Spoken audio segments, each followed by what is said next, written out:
Hello, and welcome to Phenomenon Radio, the show that covers thought-provoking breakthroughs in the fields of UAP UFOs to discover fascinating truths, first-hand accounts, and investigative insights into the expanding confluence of physical and mental exposure to this worldwide phenomenon. Hosted by world-renowned experiencer of the 1980 Rendlesham Bentwaters UFO incident, John Burroughs, and Emmy Award-winning investigative journalist, Moulton Howe. And now, leading off the program, here's Moulton Howe.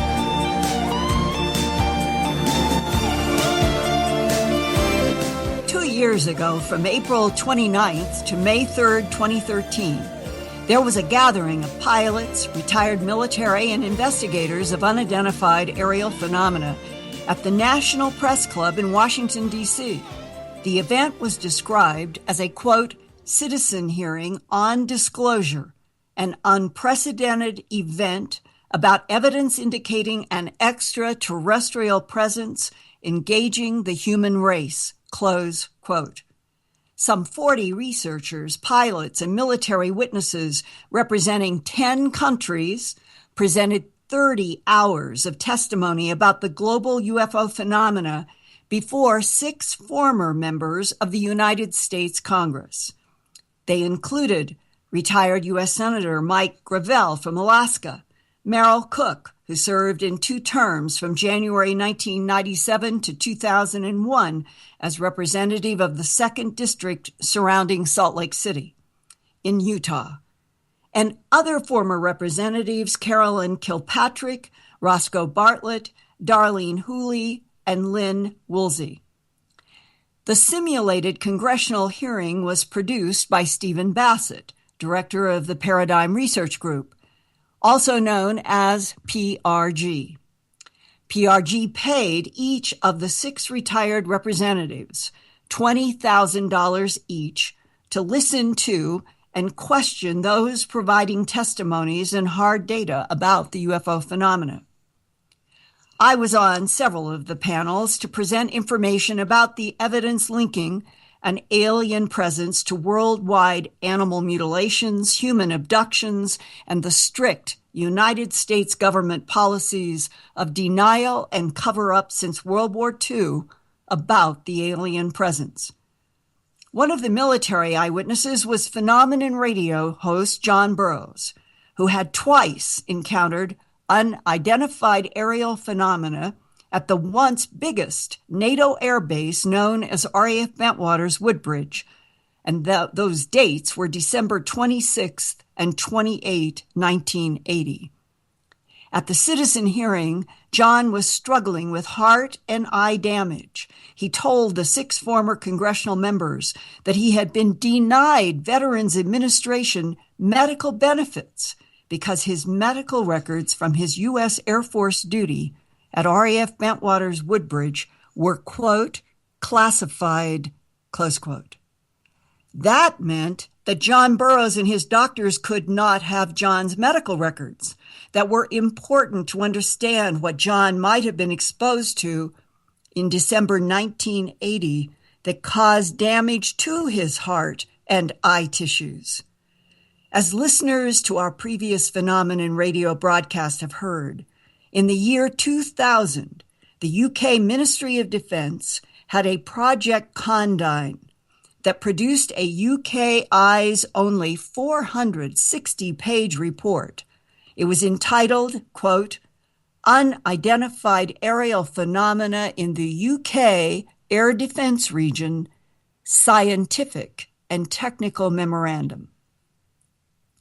That is a study of specific frequencies of non-ionizing radiation, possibly in the terahertz range, emitted from UAP UFOs that can damage human tissues and manipulate human minds.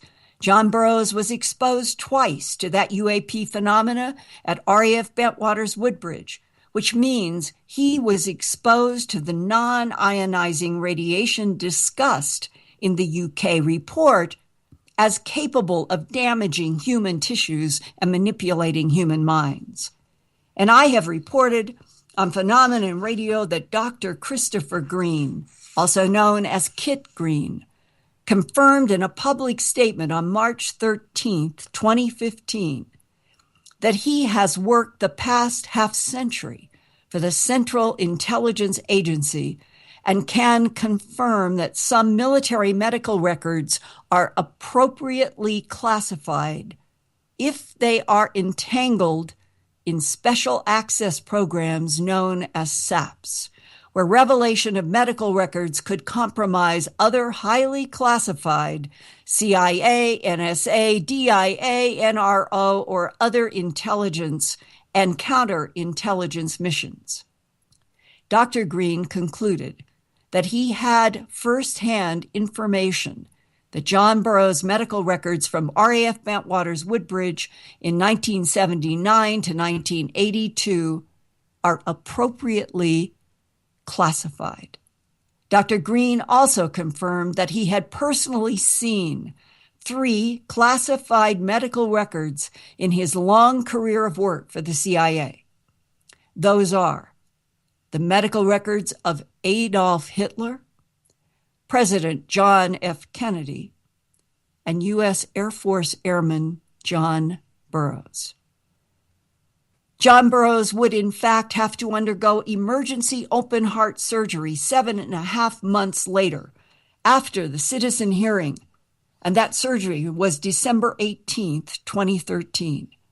Fortunately, the surgery was successful, but it is important to look back to that first week in May 2013, when former Congressman Merrill Cook was surprised and disturbed to learn for the first time from John Burroughs sitting in front of him at the citizen hearing in the National Press Club in Washington, D.C., that John's medical records were still withheld as classified, when John needed help and had served for 27 years in the U.S. Air Force. Here now is a recorded citizen hearing excerpt as former Utah 2nd District Congressman Merrill Cook from Salt Lake City questions retired U.S. Air Force Tech Sergeant John Burroughs at the May 2013 citizen hearing on disclosure. This was after Congressman Cook had learned that John's medical records from 1979 to 1982 at RAF Bentwaters Woodbridge are, in fact, classified and were not available from the Veterans Administration for John's cardiologist to study. You say very correctly, Sergeant Burroughs, you are the owner of those medical records under the law of the United States, even military law, as I understand it. Those medical records, with your heart condition that you talked about, show up there? There would be showing treatment for vision problems related to my heart. He could not figure out why I was having the vision problems I have. This was a full bird specialist down at Wilford Hall where they ended up sending me, and he did look at me at one point and say, "Were you ever exposed to radiation?" You're a pretty young man, and that's kind of unusual at that age, especially you passed your physical exams to enlist into the Air Force, I take it. You do believe those records would show that? Yes, sir. The records was clearly established. I came in healthy, and shortly after the incident, I became known. Either the sergeants have any other feeling about the CIA? The State Department we can bring up. I'd love to hear what you think about the State Department's reaction. Again, not to the sightings or anything, but to the medical records. When the State Department was given a FOIA request, they admitted to having records on file. That would mean it was an international incident because the Department of State was involved in a foreign country. But what they did then was say that they belonged to the United States Air Force, and it was up to the Air Force to decide whether or not they would be released. The United States Air Force claims there's no records on file. In my opinion, the Air Force, after the incident broke, they contacted us and wanted us to have brief contact with the press. Something happened out there. They didn't want us to go into detail. And with the MOD saying no defense significance and the Air Force saying there's no cover-up, what they're basically saying is an incident took place, and we're not lying that it took place. But what we're not willing to do is go into what's been classified and what the final outcome was. Well, I'd have to say that if they admit that an incident taken place, they sure have to admit that there's no reason to hold your medical records. And this is very disturbing to me, because what could possibly be a reason to withhold from the person whose medical record it is a medical record if they've confirmed the incident, which they have? By the final day of the citizen hearing on May 3rd, 2013, Congressman Cook said, quote, "I am convinced of these sightings, the truthfulness. We clearly have unexplained objects out there that our government recognizes. Where I'm not sure we've totally met the burden of proof is whether those aerial objects have extraterrestrial origins," close quote.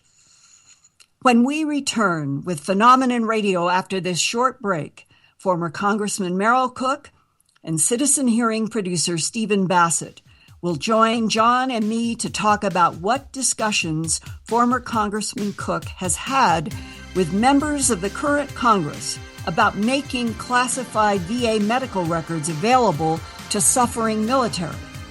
And Steve Bassett will later join Congressman Cook to talk about the challenge of having 4 real, formal congressional hearings about an alien presence on Earth and the implications for humankind.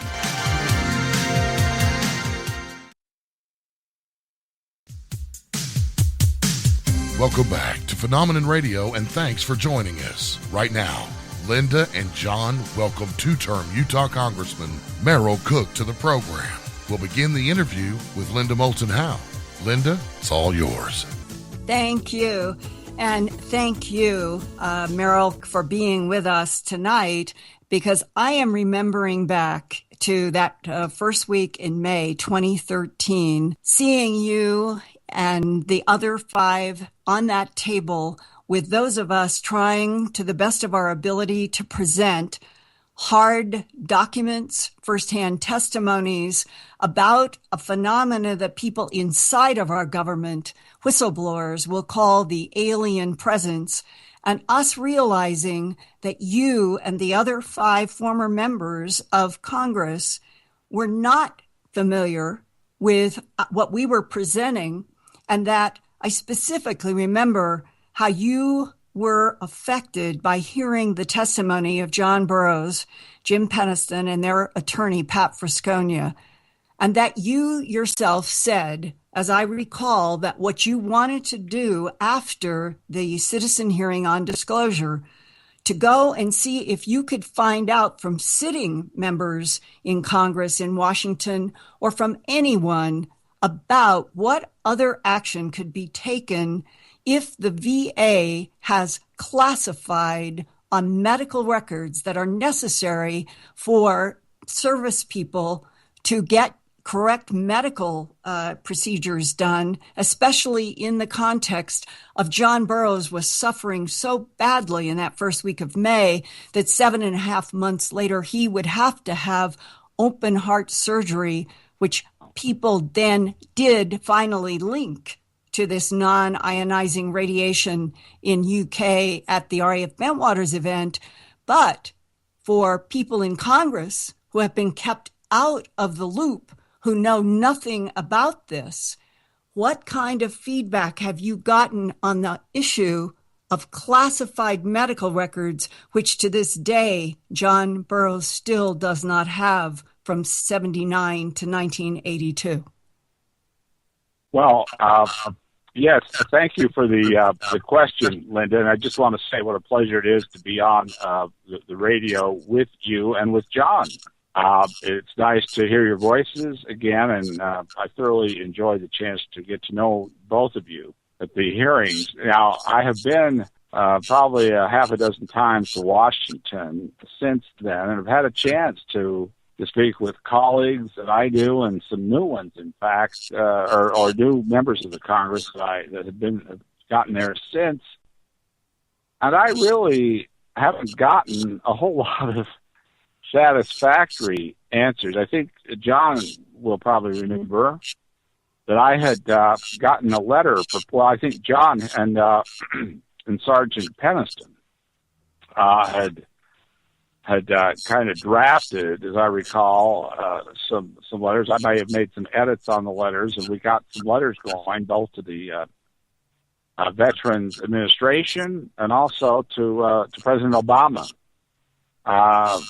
talking about this. And I had those copies of those letters that I had sent, and talked to several members of the Congress that I had known. I'm thinking of Loretta Sanchez, for example, that I had spent a little bit of time going over this with. And I do know this, that I've never received satisfactory responses for. In fact, I can't even think that I don't think I've had any kind of response from the Veterans Administration nor the Obama administration. What I was particularly impressed with was how what I thought would be a simple process of getting a medical record in the hands of the person whose medical record owned it, or it was, I should say, it was. And because I had not heard of any of these new reasons, or the reasons that you had listed, Linda, in your introduction here, that they can actually withhold those from the person who has the medical condition that is obviously very serious. And apparently they've been able to do this. Now, I understand there's been some disclosure since 2013 about this, but I've been flabbergasted to know just how real and how strong this truth embargo actually is by the United States government. And because there's obviously something in those records that are going to confirm one of the most important sightings that we heard about in those hearings. And I think being established, I think, is probably one of the most significant, at least as far as documented by numbers of people, numbers of credible people, U.S. military folks, Air Force folks, and all the investigations that were done in relation to Bentwaters and Woodbridge and the whole Rendlesham Forest situation there around Christmas time, as I recall, about in 1980. December. And, I mean, if they can't even get a medical record to somebody, damn well, and excuse the language, that they're hiding a lot of stuff. And it's just not right. It's just not part of the American system that I've believed in, to be withholding information using some kind of a idea, 35 years later, that there could be a national security implication or a CIA worry here. This doesn't make any sense at all. I was at least hoping that I would find out tonight on this program from John that maybe there's been some disclosure here, or that there's been some help from some of the things we tried to get started there in after the 2013 hearing when those letters were put in. And Congressman, if I'm hearing you clearly, it is that in your efforts to follow up the citizen hearing of May 2013, just 2 years ago, about this singular issue of medical records of a serviceman. John had served the United States Air Force 27 years, of which 1979 to 82 is the time period that he was in RAF Bentwaters, and he was exposed to this non-ionizing radiation that is in the UK report on the night of December 26th and December 28th twice. The only person there known to have been exposed twice. And that, if I'm hearing you correctly, that you are saying as a two-term congressman that you don't understand how the congressional representatives of this country would not even be aware that there are classified medical records that are withheld from some military people like John, and that you don't even understand the process that would make them classified and withheld from servicemen when they need help. Yeah, and look, every member of Congress that I've talked to assumed the same things that I expressed at the hearing. Everyone I've talked to, and I've talked to at least a dozen members of the Congress, And quite honestly, I have to say, and some of them don't like their names brought in on what they've told me, and I respected that. Now, Congresswoman Loretta Sanchez said I could use her name any way I wanted to discuss this, so that's why I brought her name in. But I didn't necessarily get permission, and I didn't really try that hard to get permission from some of them. But I can tell you, I've talked to at least a dozen members of the Congress, about half of which I knew beforehand, and probably 2/3 I knew beforehand, and another 3 or 4 that I've just met and become familiar with. And they're all under the same assumptions that I was under, that as we helped people with medical records from the Veterans Administration, that it was clear that if it was for their own use and they had a medical problem, there was just no reason to keep them from those people. Now, those people might have been under some rule to keep it secret from others, and I can understand that at times. But no, I don't think there was a single member I talked to that was familiar with what I just learned from you, Linda, on this program here, as the reasons, as some of the reasons. I think you were mentioning Dr. Green that gave you these reasons why they think, and other people are not aware of this too. So I will stand by my statement that I'm not the only one that was under misassumptions from the Congress of the United States on these kinds of things. I just didn't know that you can keep a record of what's wrong with somebody from that person when their life and their health is at stake. It just doesn't make any sense at all to me. Before I throw it to John, I would just like to follow up on something I heard you say, that some members of Congress that you have tried to talk to do not want their names associated with this subject of unidentified aerial phenomena. Is that right? That is true. But also there's another element, Linda, and I want to be fair to the members of Congress I've talked to.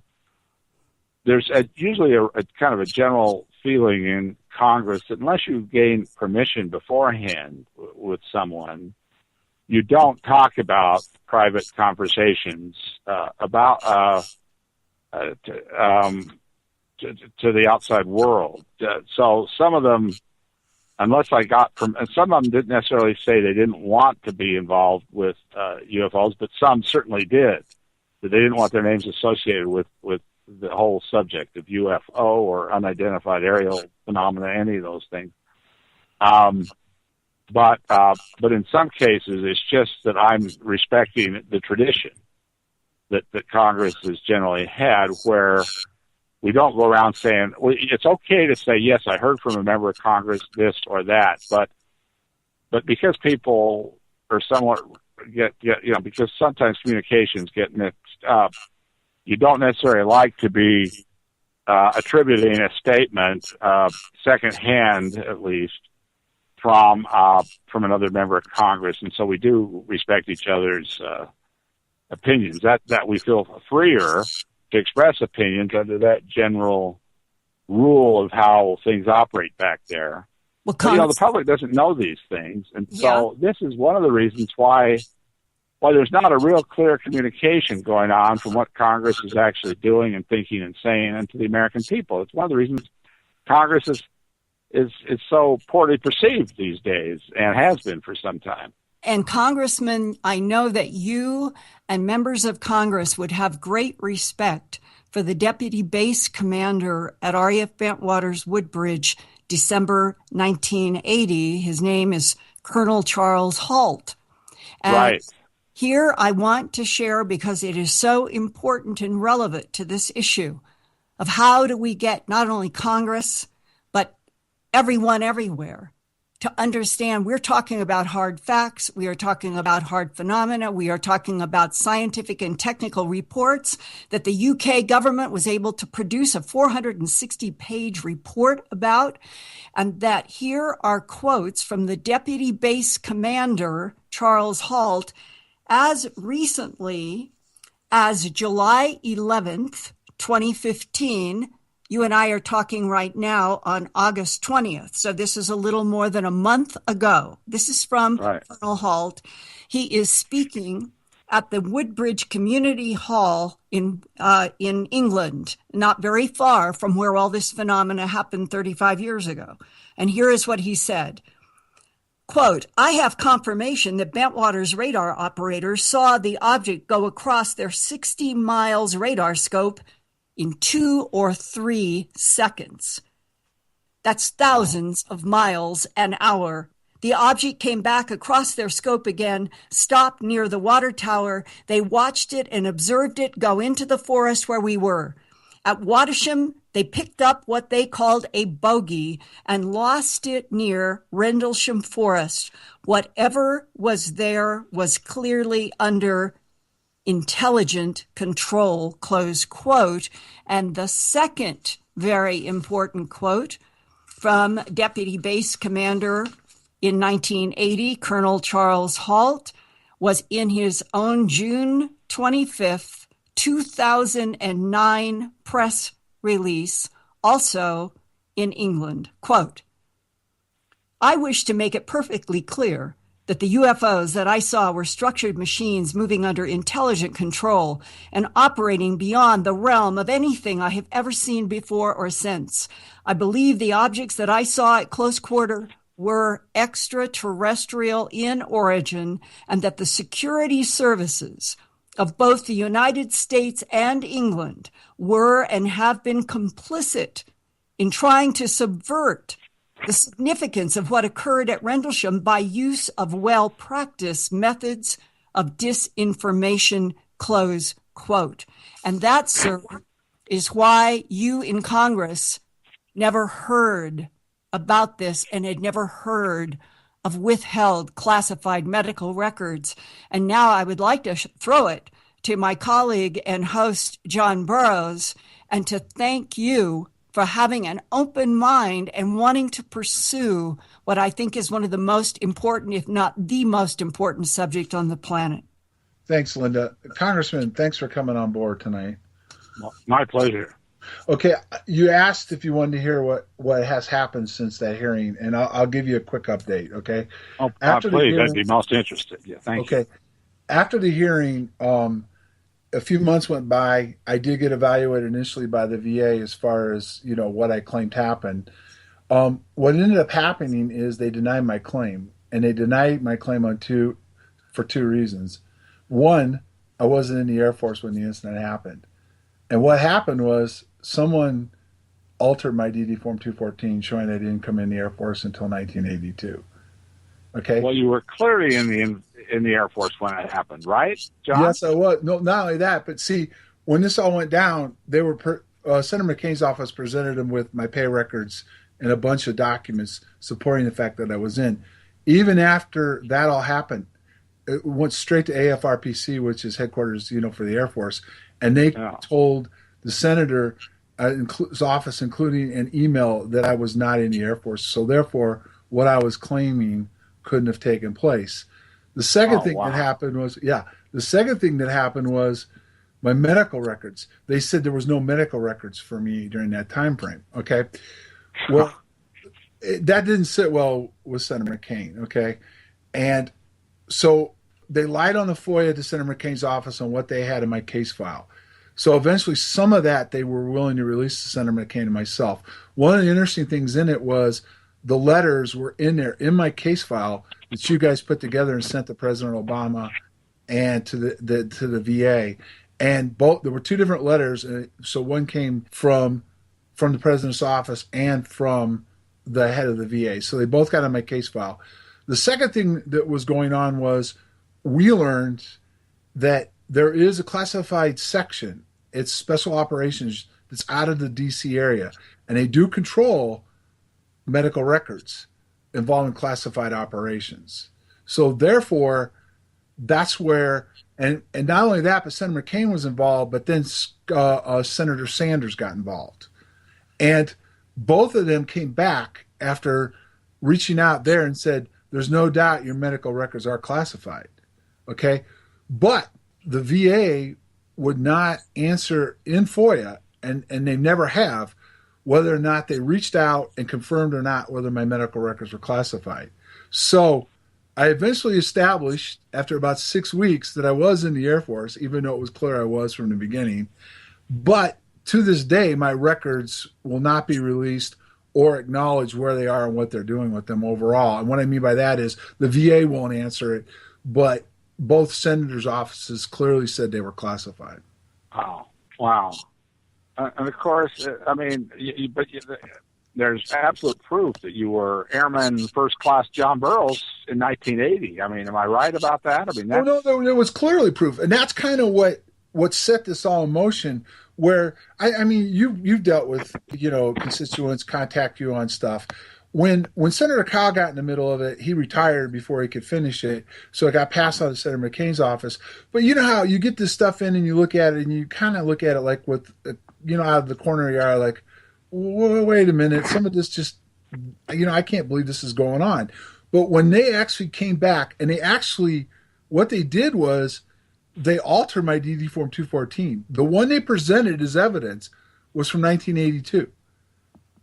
And they were refusing for quite a while, even though there was overwhelming proof that I was in, to acknowledge the fact that I was in 1979. So it appears my portion of DD Form 214 could even be classified. Wow.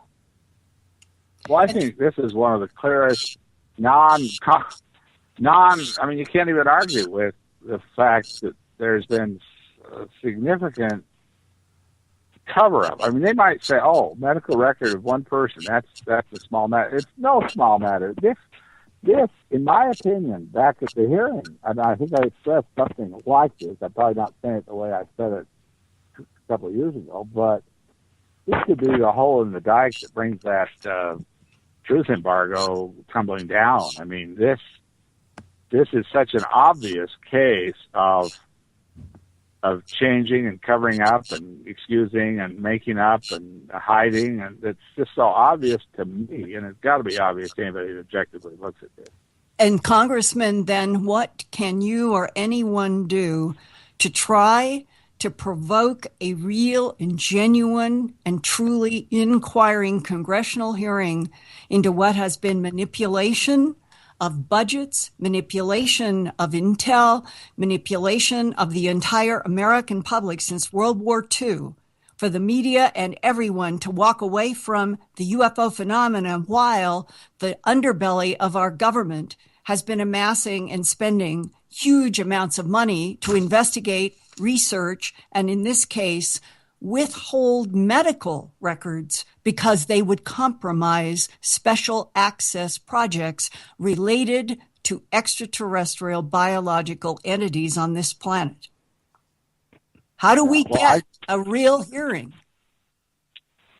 Well, I think, and I've got to say, is one of the reasons I really admire Stephen Bassett, because he has, as much as anybody I know, and probably more than anybody I know, put his time, money, and effort where his mouth has been. That is, he is spending a lot of time trying to push for this, and I have told him that I am willing, when I can, particularly when I get a chance to be back in Washington, and I do some work for the Alzheimer's Association back in Washington, and to push whatever I can. Now, I want to do my part. I think it's important that we get some of the other members of the Congress. I'm hoping, and former members, I'm hoping those that were at the hearing will be pushing as well.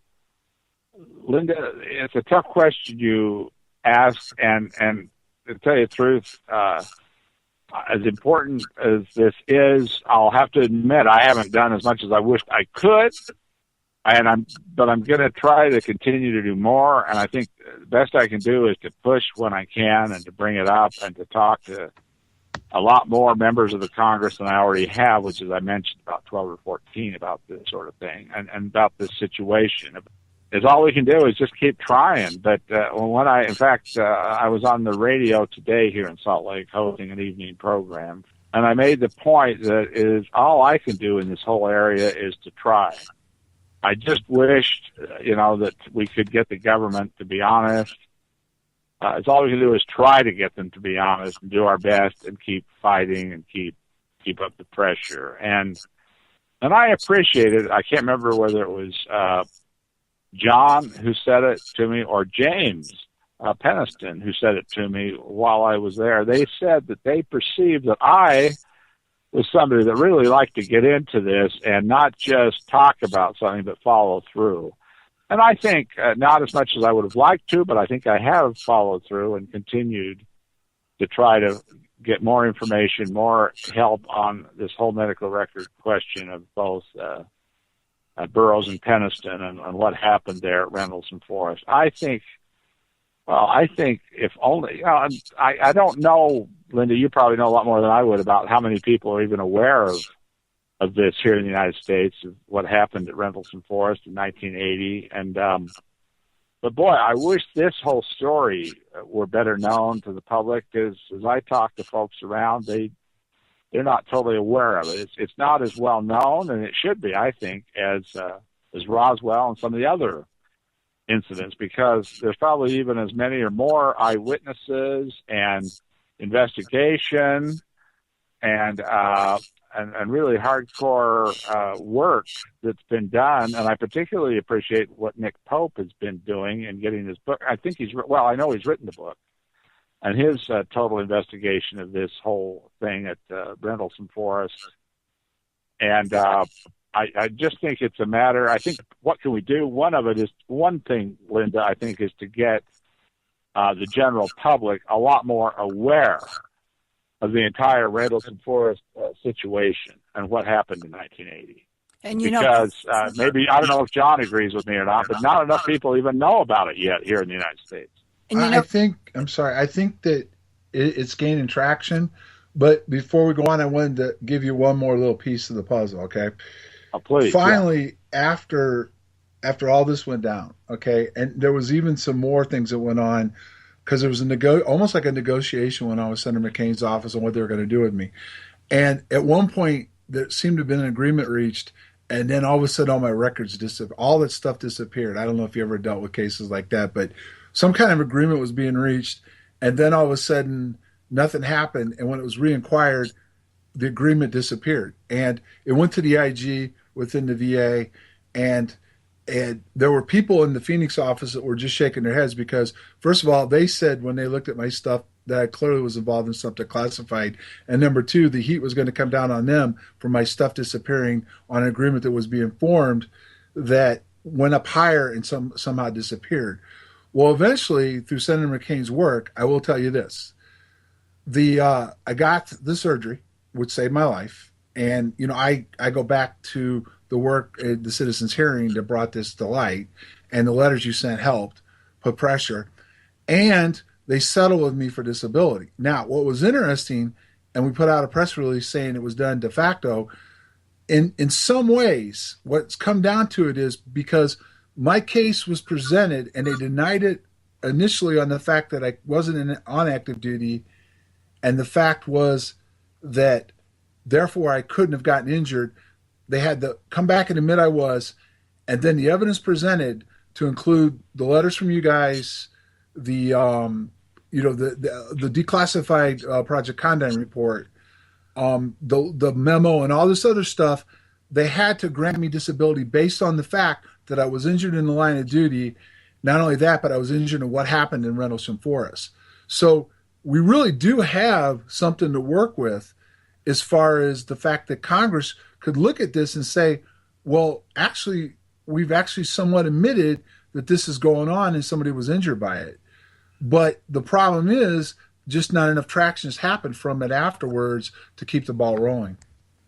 Yeah, and of course, I'm glad to know all that, John, because as I understand that now, that's a very important bunch of information, I think, that needs to be spilled into the Congress so that a real honest-to-goodness, bona fide congressional hearing could be established. I think all of what you just said could help, these things that have happened since 2013 that have added more credence and credibility and everything, to help us get the hearings that that I know that I would like to see, and of course Steve Bassett is, as I've talked to him, is really trying hard to get to happen. And I know Linda and everybody else is very involved in trying to get this to happen. So, and Congressman, it struck me how ironic that, as you are pointing out, that so many people do not understand what happened at RAF Bentwaters in December 1980. It is an ironic testimony to how skilled our intel and counter-intel operations are since World War II. They didn't want anybody to know anything about what happened in Rendlesham Forest in December 26th and 28th, 1980. John and I have been told by Colonel Halt, the deputy base commander, that the National Security Agency came in and took over control of all investigations, documents, and everything in RAF Bentwaters within 24 hours of December 26th. If that is true, then it means that our congressional representatives are 100% disconnected from this, the truth of what is happening in phenomena that are affecting our own servicemen. Yeah, and there's no question, Linda, about the truthfulness of what you just said. They are totally disconnected because, and I'm even forgetting now the name of the primary investigator that was separate and apart from the base, separate and apart from the deputy commander that you were just talking about, that actually came in and did a lot of work. Who was that again, if you could remind me? And if you wouldn't mind just kind of repeating in another way, at least, some of what happened in that week or that few days or week right after the event, because wasn't there just a flood of investigation from the United States government on all that at the time? John? Besides the base commanders and so on that were involved in trying to find out what was going on. Right. The best I can sum this up is this. There was a 3-day event. After that, a plane came in. C-5 came in on Sunday night. It's been, I wouldn't say, I don't have it in writing, like in orders that they came from Langley, but Colonel Halt learned that plane came in from Langley. There was a minimum of 3 days investigation going on in the forest. And then for the next few months afterwards, different people were brought in. And, I used the word talk to, but they used the word interrogated because I don't remember having that happen to me, but several people claimed they were interrogated about this.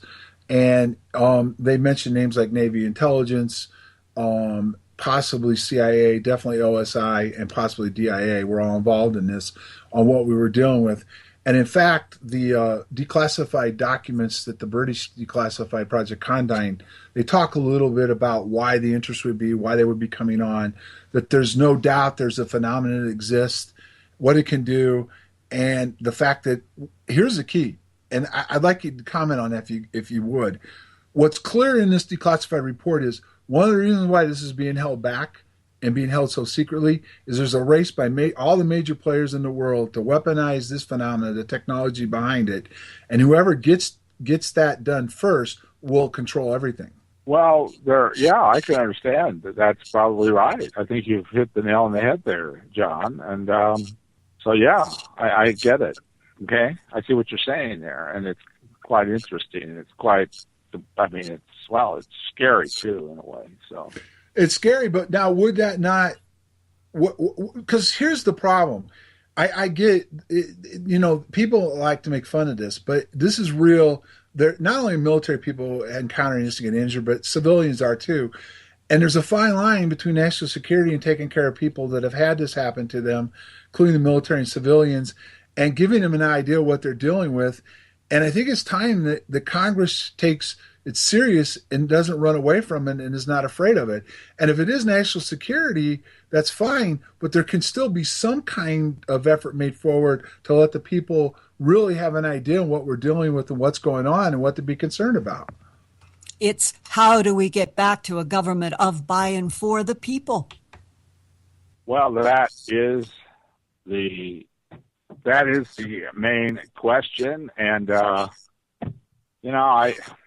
it's just, well, it's the work you're doing, it's the things you're pushing on, it's John. And let me ask you this: what's the situation?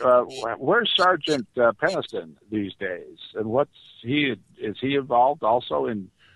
He kind of just dropped out of the picture. I'm not totally sure why.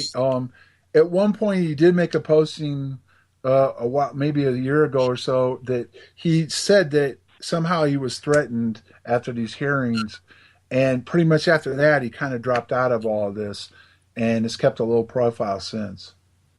Well, Sergeant Peniston, of course, supplied. Maybe you did too, John. I'm not aware, but he supplied the drawings and some of the descriptions that are probably some of the most significant descriptions of an unidentified object, an unidentified flying object of anyone, and included the signs and the kind of the things that were, well, let me put it this way, the insignias and so on that were on this, Reynolds and Forrest, Single. It was a machine or flying, this thing that left that went up and then just took off at what the base commander said was 4,000 miles per hour or something like that. And it was a so why is he not involved in this battle as much right now, John? Do you know, or Linda, are you aware of what? All I can tell you is that he dropped out. He did make one posting at one point saying that he was threatened, and when asked to elaborate, he just says, "You don't want to know," and he dropped out of all of this. Obviously, I mean, he didn't have as much stake at the time as I did because my health was deteriorating rapidly, and I was getting nowhere. So, I mean, and I just kept pushing. So I really can't explain everything about what was said to him, why he felt the necessity to drop out of it. But he did drop out of it. But other than he made one other statement, he said that he had some documents that he gave to the VA, and they stepped up to the plate and started taking care of him, is what he said.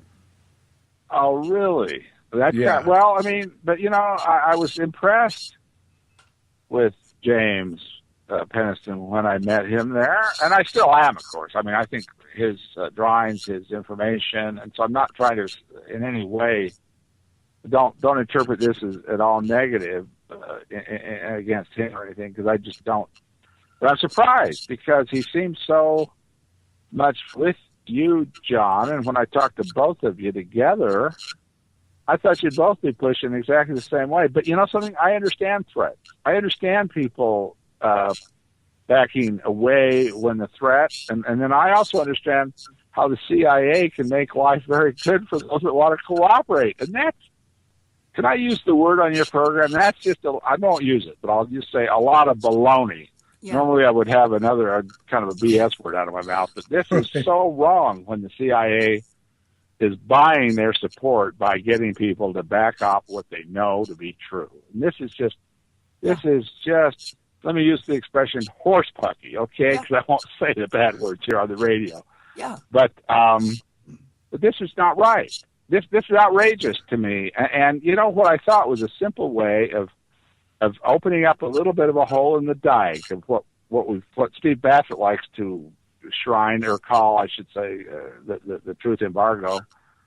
I'm really ticked off that 2 years down the road here, we haven't blown that open yet, because I thought for sure with the testimony, John, of you and James, that there's no way they couldn't supply some records. And even if they had to put you under some kind of a confidentiality and secrecy agreement to show you your own records, I'm just almost shocked that more than 2 years has gone by and we still haven't done that. It makes me feel a little bit like a failure, because you might know that I'm the one that kind of rallied the other five to get a letter to those places. And because I just saw this as a simple way to bring down a wall with I'm in the explosives business. And sometimes we figure out the least amount of charge we can use to bring down something or to break a rock. We have to calculate all that out because you don't like to overdo it, And so I just thought this was such an obvious way of of getting what we want and what I'm committed to trying to help get in the future, and that's disclosure from our own government. Disclosure, and I'm just hearing more horror stories. But let me just tell you this. I knew there was a lot of this kind of stuff going on. I'm not naive. I knew that when I was in Congress, but I had no idea it was as bad as it is until I met Linda and I met you, John. I met some of these others there at the hearing and heard some awful, awful stories of cover-up. Right. And in fact, I'm going on radio in a few weeks to talk about what I know about cover-up. And you know something? It's your incident, John and James. And I know James is not here with us today on this radio program, but it's that incident. And it's a lot of the things that Linda Moulton Howe has documented as an Emmy Award. And I congratulate you, Linda. I knew that you were an Emmy Award-winning investigative reporter. And the things that you've talked about are forming the basis of what I think is one of the biggest cover-ups that I've ever been aware of. Now, there's probably lots of other big ones I just don't know about. Thank you. I'm grateful that you have stuck by your guns and you keep battling. And I want to battle right along with you as far as getting the truth to the American people. Thank you so much, because this is, I think, so important. And in this next hour, we're going to talk with Steve Bassett about what can be done to leverage what has occurred 2013, 2014, with all of us feeling like the blocks are even stronger. What can be done to get a real congressional hearing after this break? You can find more on Phenomenon Radio by visiting phenomenonradio.com as well as earthfiles.com. Don't go anywhere. We'll be right back with Stephen Bassett, and Merrill Cook will stay on the line with us right here on KGRA.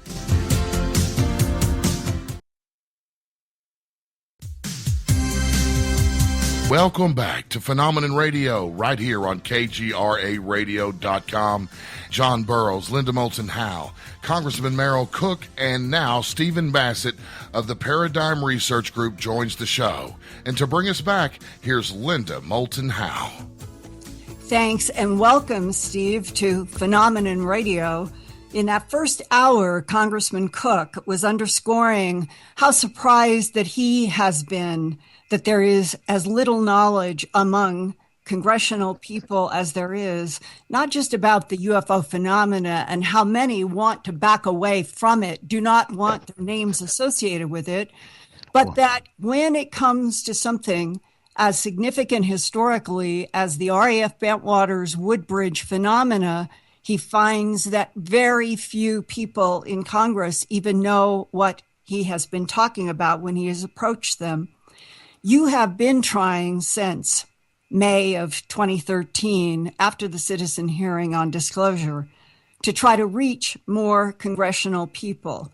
What is the status of your work right now in August 2015 in terms of trying to leverage open the, I think you could say, trying to get back to a government of, by, and for the people who are told the truth about an alien presence on this planet? Certainly. The congressional hearing was a major the citizen hearing on disclosure was a major breakthrough. And the question was, all right, how do we use that to go to the next level? It took a while to get that positioned and get where we needed to be, longer than I would have liked, but the timing worked out okay. And so the next step was the Congressional Hearing Initiative, which really doesn't get underway until November the 5th. And that's when we sent the video record of the entire congressional citizen hearing on disclosure to all the members of Congress. So that got done then. That arrived throughout November. I arrived in D.C. on November 20th, and we really got the Congressional Hearing Initiative underway on January 3rd. Now, the goal of that part of this, what's going on in D.C. right now, is simple. We want hearings for the extraterrestrial presence issue before the appropriate committee. And there's really 6 committees that are appropriate. House and Senate Intelligence, House and Senate Space and Science, Senate Homeland Security and Senate Armed Services. And starting in January, invites or requests to meet started going into the Congress. And there have been many and multiple. It took a little while, but the first meetings began in early March. And since then, I have met with staffers on both the House and Senate side in a number of offices. More meetings are scheduled. It's going to be coming up in the next couple of weeks. It's slow, right? Nobody's going to be so shocked at that. And you're dealing with Congress on almost anything. It's slow, but we can say this: the hearing process is a lot quicker than a bill, right? Trying to get a bill through Congress, believe me. So I'm very pleased how well it's going. Now, when I go up on Capitol Hill, I have a pretty good idea of what I'm dealing with, and it's not quite what people think. First and foremost, we have a lot of polling data on the extraterrestrial issue. It's been going on for 20 years. And that polling data, it makes it clear that without, anonymously, being able to respond anonymously, 50%, a mean 50% of the American people believe the phenomena is extraterrestrial. And that actual percentage goes up with income and education.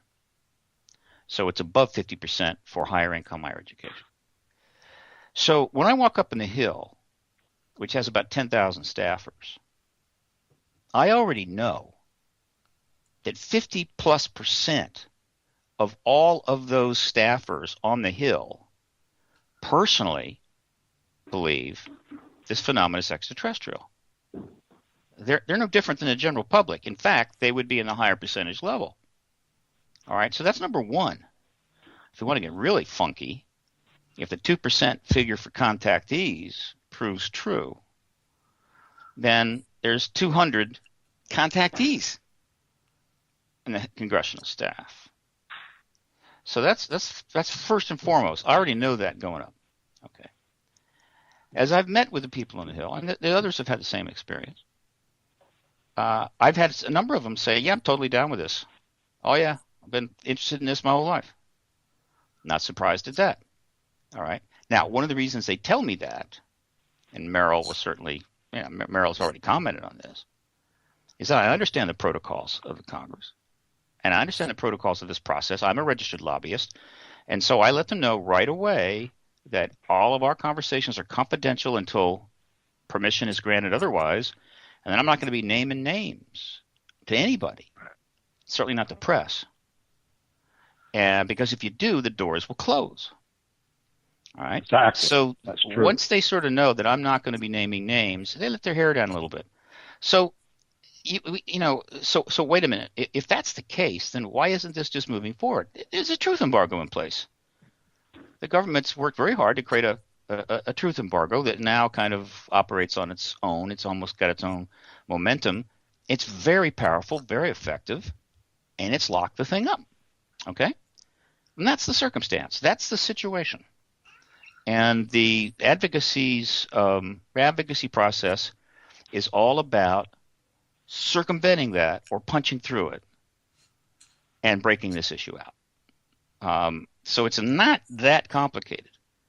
And there's a lot going on here in D.C. Trust me. And this issue will likely blow out pretty soon. And I'll give you more details on that. But that's the congressional hearing process. I like the way it's going. I'm not getting any problems from anybody up there. They all listen very intently.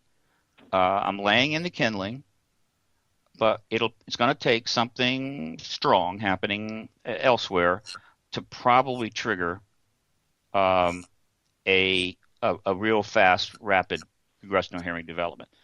And to be honest with you, based upon stuff that's happening elsewhere, I have a feeling that the hearings we're going to get in Congress will, in fact, be in the post-disclosure world. They will be after the announcement, probably not before.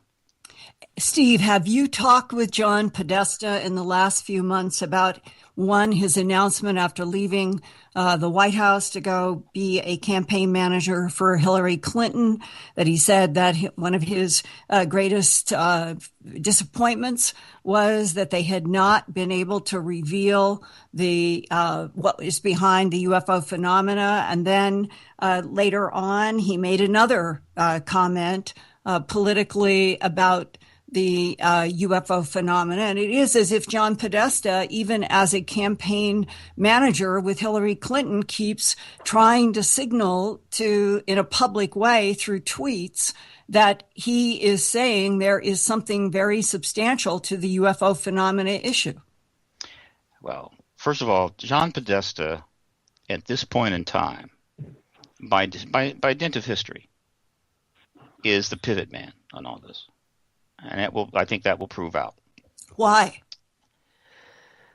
The reason is that it was just circumstance. He was the key advisor to Clinton, a key advisor to President Clinton in 1993, when Rockefeller came through the door to engage the president and the White House on getting all the files out, which would have ended the truth embargo right then and there. And now the fact that he's a big X-Files guy and probably read a lot of science fiction as a kid, that helped. But if Clinton doesn't get elected in 1992, then no, he's not going to be the pivot man 23 years later. But he did get elected. John Podesta was there when it happened, and he's the smartest guy in the room. And so very quickly, this became one of his, quote, areas to deal with. And in the last 23 years, of course, he has stayed very tight to the Clintons. He is a major factor in the Democratic Party in general, but particularly at the presidential level. And he has made repeated statements about this. He has danced around it, but has clearly been involved. And on that basis, I can say with some confidence, he is the pivot guy. All right, so that's important. So point two. No, I've sent a number of correspondences to John Podesta, and I've never received a thing from him. He has clearly made it. It's pretty obvious he has no willingness, for whatever the reason, to engage me in conversation. Certainly, even be seen with me in public. But Steve, I'm not surprised. Stephen, I don't want to interrupt you at all, but no, go ahead. I want to just say something here real quick, so I don't let it go by the wayside. That I personally, in the last few months, have tried to reach him, and now, when I was in Congress, I had no problem having him return my calls, but he knows exactly why I'm trying to reach him. Mm-hmm. And I can tell he doesn't. Maybe it's because of his current position as a campaign manager for Hillary Clinton. I'm not sure. He's not willing to even return my calls. And I have tried repeatedly, and that kind of disturbs me because I agree with you. He is the pivot man. He should be the pivot man. I think I'm just a little disappointed that I'm not getting any kind of cooperation because I knew him. I knew him well. He was in my office many times when I was in the Congress. And I have a lot of respect for him, as I expressed at the hearing. And I was excited about some of the things he said as he left the administration, what was it, last year? But I don't see him following up right now. Now, I hope I'm wrong on this, Steve. You might know more than I'm aware. Look, if I'm John Podesta, I can't take a call from you, and I can't take a call from me. This is a highly strategic process underway with a great deal at stake. And that's been the case since 1993, from the get-go. What you have here for 23 years has been the political ambitions of a extremely powerful group of people, and that is the people within the Democratic Party that are wedded to and loyal to the Clintons. And as you know, she almost became president, right, 7 years ago. Her husband was president. She's running again. She served in the Obama administration. They are there, and he is attached to them. And the ET issue has been developing very rapidly since 1993. Even though we're not happy with the pace, the fact is that it has developed rapidly in full parallel with the history of Secretary Clinton and President Clinton. and he is their number one advisor. And so I think you can see that they just haven't been. This isn't just sort of something that just sort of comes and goes and happens. They have had to strategically address this issue in relating to all of their political intentions from the get-go. And I have to admit, it's a pretty formidable challenge, right? There is a truth embargo underway, and you have this incredibly complicated situation about this issue, which is not acknowledged yet. What do you do if you still want to be president? So I don't underestimate the challenge that they faced, and I'm somewhat empathetic. But the circumstances are that he is, and he's helped contribute to this, the pivot guy probably as this goes forward. And that's extremely important to know. Okay, so what's going on here? In a few words as possible, I assure you that everything that PRG is doing is very carefully thought through and very strategic. All right? And I know a great deal of what's happening in Washington, some of which I can discuss, some of which I can't. But I can tell you we are really closing in on the end of this little passion play. What PRG's been doing is just spreading kindling all over, right? The little bits of wood, just laying it in there and waiting for and trying to create a lightning strike. Yeah, like in a forest, right? One lightning strike, all that kindling is going to just burst into flames, and it's going to burn the truth embargo to the ground. So what's happening? First, the Congressional Hearing Initiative has been underway since November the 4th. In addition to sending the full video record of the citizen hearing, which has the testimony about the Rockefeller Initiative, it's got testimony about, of course, the Bentwaters case, got testimony about nuclear weapons tampering, pilots citing, all that stuff. 30 hours, all sent to every congressional office. There have been, 15, 20 articles in major publications on this. Some of them have been in political publications that everybody in the Hill reads, like Roll Call. I have been in the media. I've done over 70 interviews.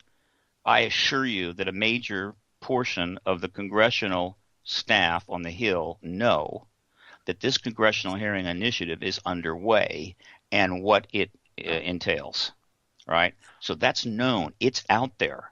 That doesn't mean they're going to be calling me up proactively. No, not at all. But it means that this situation is known on the Hill. It would be impossible for them not to know.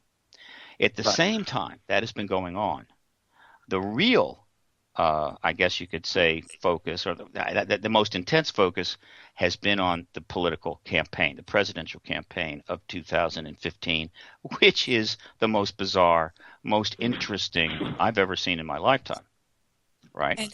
And Steve, ironically, it is the same kind of frustration, the anger in this country toward a government that has been lying for a long time on a lot of layers, and that we are talking tonight about what we think is the biggest lie, that we are definitely not alone in this universe, and that what Congressman Cook has highlighted tonight on Phenomenon Radio is his own surprise about how many details we provided at that citizen hearing in May 2013. And yet, when he has gone to colleagues off the record, they either don't want to discuss it or be anywhere near the subject. People go away from it, and they definitely do not want to talk about it in public.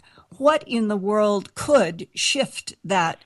Take all of this and leverage it open to the truth? Well, that's exactly what we're trying to achieve here. And I'm just about to let you know what it's going to happen. We've had some good fortune. A number of things came together. Even though I wanted to start the Congressional Hearing Initiative a year before it finally began, it turns out the timing of that launch was perfect.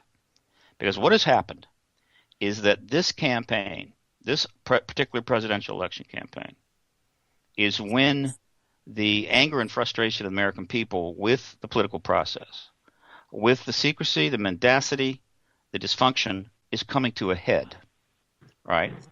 Secondly, the leading candidate still is, in fact, Secretary Clinton. And that's profound because, one, she, of course, was involved in the Rockefeller Initiative, as was her husband, as was her advisor, as was Webster Hubbell, et cetera, et cetera. And two, her number one issue, her number one liability is, in fact, the inability to be fully forthright with the truth. Mendacity and evasion is her Achilles heel. So all of this is coming together at the same time, right? She wants to be president. That's her Achilles heel. The ET issue is starting to emerge, finally. There's a process underway in Capitol Hill that they all know about. It's going to move at a certain pace. But then at a much faster pace, there is a presidential election underway way too early. That's going to cost way too much, but that's okay. And all of this is coming together at the same time. But it's unlike any election I've ever seen. Why? Sure. Because, again, as an outgrowth of what I would call the dysfunction American politics, you have 17 candidates on the Republican side who believe they can be president, who are mainstream enough that they are being covered, they are being put on debates on television, and all 17 of these candidates have one thing in common. They want to tear Secretary Hillary Clinton limb from limb. And these individuals run the gambit in terms of their style, their boundaries, and so forth.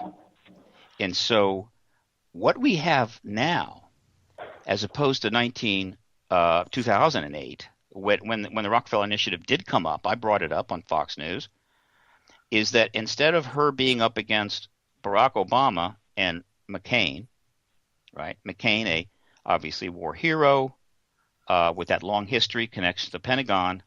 There was no way that McCain was going to use the UFO issue against her, even though it was out there, thanks to obviously John Podesta, and of course the fact that the Rockefeller Initiative documents were up on the web as early as 2001, 7 years before. He wasn't going to bring it up. Obama doesn't know anything about it, and so she skated that year. Now it's 8 years later. The issue is even more known. It is more intense, and there's 17 Republican candidates. And so what I've been doing, and we've been hitting the press really hard. I've got a full-time publicist. She's working the media throughout this town. We're getting plenty of articles. There's much more to come. There's a major article in the works now I can't talk about yet. There's other reporters involved. And so we are getting very close to breaking the Rockefeller Initiative wide open in the media, full bore wide open. Now, as that breaks, all it's going to take is one of those Republican candidates to utter words along these lines. What about that, Secretary Clinton's, interest in UFOs? I hear she was involved in UFOs. Oh, she got some tinfoil hats there, that she wears at night, whatever. The moment those words come out of one of those candidates' mouth, this issue is fully in play. And a whole bunch of reporters are heading straight over to Secretary Clinton's campaign offices or wherever she's speaking, and they're going to ask her about that attack. And at that point, she has one of the great historical decisions to make in the history of this country. She will be already been fully prepped by Podesta long ago, and she has to make a decision how to respond to those final questions that she has never been asked since the Rockefeller Initiative began in 1993. And she has almost no option but one, right? At that moment, that first question comes into her after there's been some action on the part of one of the Republican candidates. She can deny the initiative ever happened. That would be an obvious lie because the records are all over the internet. She can say, yeah, it sort of happened, but it wasn't very important. It wasn't a big deal, but that's ridiculous because it went on for 3 years. And for them to say it's not important is to say that they wasted taxpayers' money for 3 years on something of no consequence. That blows up in her face. Third option is not to answer at all. That blows up in her face, right? The fourth option, the last option that she has, and the only one that she really can take logically, is to simply tell the truth and acknowledge it and talk about what happened. The whole thing blows up, and the truth embargo will probably be over within 30 days. That's where things are right now. And on the chessboard that I'm playing, I do not see any way that that can be avoided. Steve, if she does end up with FBI charges and she on the server, then she may be forced out of running for president and this entire scenario would evaporate. Can we hold that thought? We've got to take a break and we'll be right back, and you can go all into that fully. And we'll be right back with Stephen Bassett. And folks, you can find more on Stephen Bassett. Visit ParadigmResearchGroup.org and CitizensHearing.org for more information on the work that Stephen does. Stand by. Final segment right after these messages. Stay with us.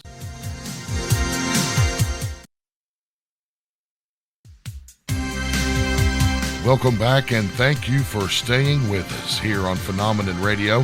We're in the final segment with Stephen Bassett, former Congressman Merrill Cook, and host John Burroughs and Linda Moulton Howe. Steve, before the break, I was asking that if Hillary Clinton runs into a big snarl with the FBI, that the scenario that you were laying out could evaporate. Yeah, very quickly.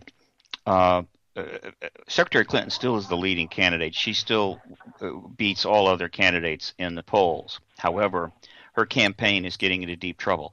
That's actually a very good thing. As her campaign gets into deeper trouble, this issue, the Rockefeller Initiative, engaging it truthfully, becomes more of an option for her. The stronger her position was, the more she might likely make the mistake of thinking she can skate through this or weather this out and then deal with the ET issue after she's in the White House. That's increasingly not a favorable or a good idea. And so actually I'm pleased to see what's happened. And while I don't know what's going to take place over the next coming weeks, whatever it is or however bad it is, she's not going in there for a while. And so for right now, we have, I consider, an optimal situation. So I'm not concerned about that. If she actually withdraws from the campaign, that raises another interesting possibility. Since her political life is over, as is her husband's, then they have one last opportunity to create a significant legacy and draw huge attention away from the other candidates. And that would be to take the issue on and answer those questions. I can assure you that either way, whether she leaves or the campaign or doesn't, she is going to have to answer finally questions about the Rockefeller Initiative because there's too many reporters already on this, and it's inevitable. So I'm not uncomfortable with what's happening there. So that's pretty much it. That's what's happening. I'd be happy to take any more questions from you or Merrill or anyone else. I take it it's pretty obvious from what you're saying that there's absolutely no chance for any actual congressional hearing until way late into 2017, probably not 2018 or later. Am I right in coming to that conclusion from what you've said? And then I have a secondary follow-up question when you...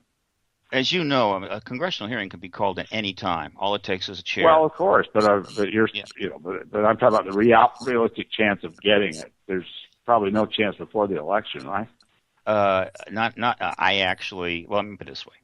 I believe that I can get congressional hearings within 2 or 3 months if I continue to have meetings at the pace that I'm having them. All right. Oh. The point I was making before is that I happen to think now that on the election side, on the Clinton Rockefeller Initiative issue, that's going to break well ahead of any hearings being called. Meaning, it could break at any time. Trust me on this. And so the hearings would end up being in the post-disclosure world. No, I'm not thinking hearings in 2017. I'm thinking hearings within a few months, early 2016.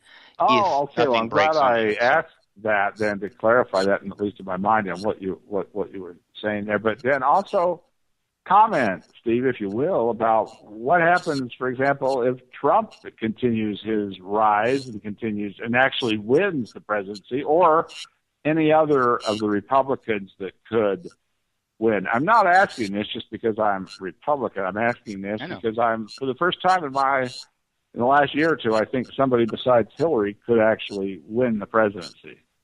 And 6 months ago, I'd have given her an 80 to 90% chance of winning it. Not anymore.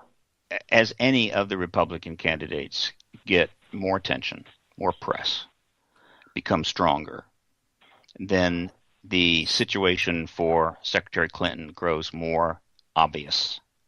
All right. In other words, I have. This is, one of the things about advocacy is you have to create mantras. You have to create phrases and mantras that people can grab onto, that represent what's going on in the aspirations of the advocacy movement. Every advocacy movement has had these, right? What do we want? Freedom. When do we want it now? That kind of thing.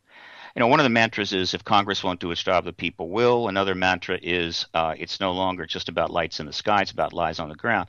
Well, there's another mantra that has been picked up. It's been already repeated in like 3 articles, repeated in the New Republic, was repeated in Mother Jones, it was in New York Magazine. And that mantra, which obviously I started, is this: Secretary Hillary Clinton is not going to get to the White House without going through the extraterrestrial issue, period. Not this time. It's not going to happen. All right. And so, as the prospect that she might not even make it to the White House or even make it to the nomination, she has, her choices are quit, just tough it out and lose, or change the entire subject. Right. She has the biggest game changer in her back pocket that just about any candidate has ever had. And I can assure you, if when the reporters show up, and there have already been several reporters that have asked her, that sent queries to her campaign, they're blowing them all off. There's also been queries sent into Podesta. He's blowing them all off, but I don't think that's going to last much longer. She has the ability to come forward on the extraterrestrial issue proactively and bring the entire history of the Clintons on this issue into play. And the trick to do it, the way you pull it off and come out as strong as possible, she has to throw the Pentagon under the bus, which will be easy to do. I'm pretty sure the Pentagon blocked her husband during the Rockefeller Initiative. They also blocked Jimmy Carter. She can basically say, we think it's important. We tried to get the info. We were told the president doesn't have a need to know. Boom, the whole thing explodes. And I'll tell you this, when that explodes, nobody is going to give a damn anymore about emails.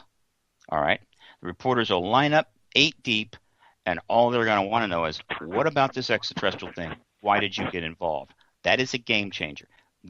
That has been the strategy of this chess game, to push her campaign and her into a position where her best option is actually to engage the issue proactively, if not immediately upon being pressed by the media. And that's where things are going, and I'm loving it. I'm telling you, folks, from where I'm sitting, it looks, it's like it's the end of the game. The game's almost over. We're on the 1 yard line. It's 1st and goal, and all we need is a touchdown and we win. That's what it looks like to me.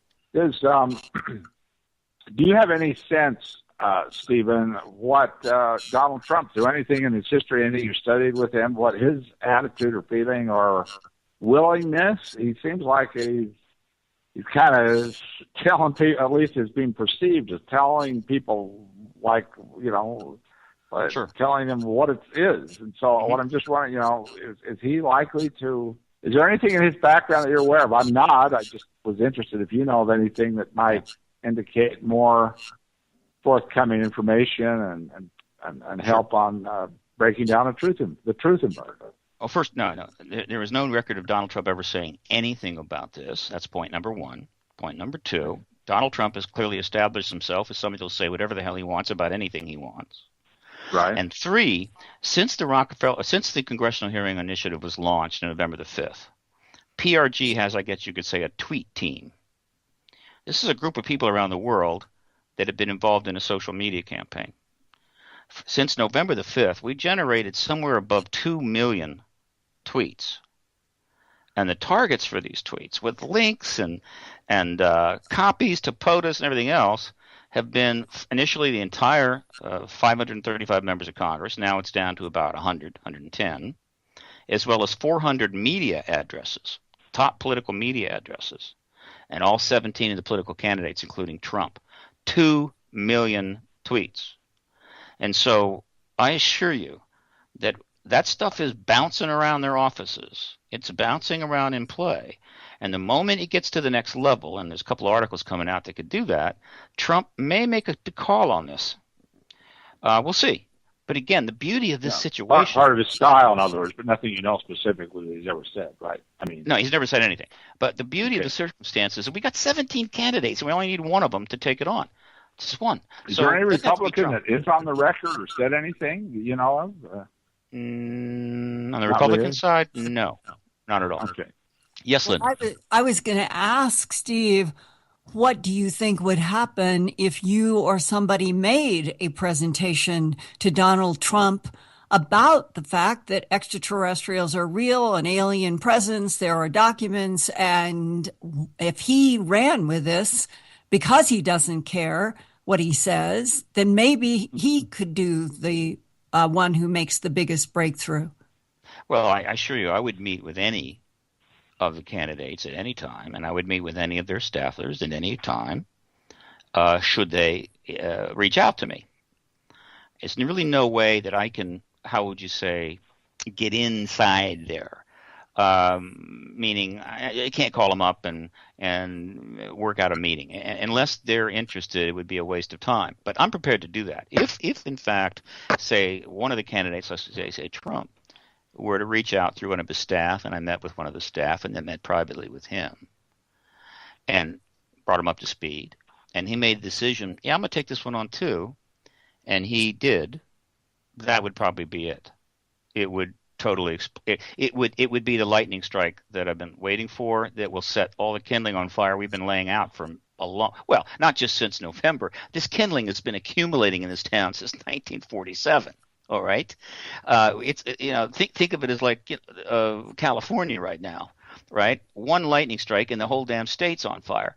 That's all we need. So the answer to your question is Trump could break it out. In other words, there's 17 people on the Republican side and 4 people on the Democrat side right now. Any one of them, if they wanted to, could virtually go down in history and possibly secure the White House. Because once the stupid jokes, get done, the usual nonsense, and then the admiration pours in from around the world, and they realize what they've done, and this whole thing goes, if it actually leads to disclosure, which will have to come from Obama, and I believe he will be the disclosure president. The person, though, that initiated it, that started the ball rolling, goes down in history and possibly gets the White House. And I have told a lot of people this in this town. In other words, I'm getting that out there. I'm letting them know this. And I haven't had a single person come back to me and say it was nonsense, right? But Steve, everyone is so afraid historically of retribution by the CIA, NSA, DIA, NRO, and that is a huge wall working against everything, and it is why we don't have a government of, by, and for the people now. Well, we have major issues with the military intelligence complex, as Eisenhower warned us about, but the ship has sailed on them playing that game. They can't do it. Why not? There's a lot, because it's too late. How is it too late? If disclosure is close, trying to pull off that kind of stuff and threaten candidates and play hardball or even wet work could be a catastrophe for them. It's simply too late, right? So what we are seeing is, if you look across the board, if you look at what NASA is doing, for instance, NASA has been hinting and doing stuff for a year and a half now that's unbelievable. There's stuff everywhere. The Curiosity is turning up unusual photographs and stuff that's obviously artificial, and the stuff is all over the internet. They're letting the feed from the ISS get out. People are blowing it up and showing craft leaving the atmosphere. Not too long ago, the CIA basically allowed Chase Brandon to come out and put the Roswell story completely into play. What I am seeing is the government and the agencies, which, while they're not prepared to just roll the red carpet out, they are actually doing things to position themselves so when this thing finally breaks, they don't look too out of the loop or too stupid. They're actually getting on board in a sense. But the truth embargo is strong enough that they're not prepared to just open the door and say, you got us. Basically what they're saying is, we're getting ourselves set. If you can pull this off, more power to you. And that, when you're saying that, who is the you in that scenario? Well, you meaning the advocacy movement. if the advocacy movement and all that are involved, which includes, all of the internet radio and all the researchers, which obviously includes you, all the witnesses, which includes John, the whole kit and caboodle, which has been building for decades. It's a massive, it's easy to forget that the ET reality and the human interface with it is massive. When you factor in all of the interested public, the contactees, the researchers, the alternative media, it's huge, right? And so it's not like we're just a couple people running around barking at the White House. Trust me, they feel the pressure that's on them. And so it's a combination of that pressure plus the residual power of the truth embargo, as well as the resistance that does come. There is resistance to this in certain areas, without question. This whole thing is kind of working its way forward, but the outcome is inevitable. The only thing I'm worried about, there's only one thing I'm worried about, and that's 911. I'm worried about another 911 happening that would derail the current progress we're making. Because then the police state mentality would come down on us again. And that leads me to think, Steve, that one of the things that could happen that would help you and all of us perhaps the most is that 3-inch headline around the world coming through NASA. Other life now discovered, whether it's in the solar system on Mars or Enceladus. And once that is the accepted global breakthrough, other life in the solar system or the universe, it gives everyone permission to start telling the truth about what is actually interacting with their lives that is high strangeness and not human. It wouldn't hurt. I have always assumed that the next level for NASA in its slow drip process to sort of improve its PR prospects post-disclosure is to admit possibly confirmation of past life on Mars.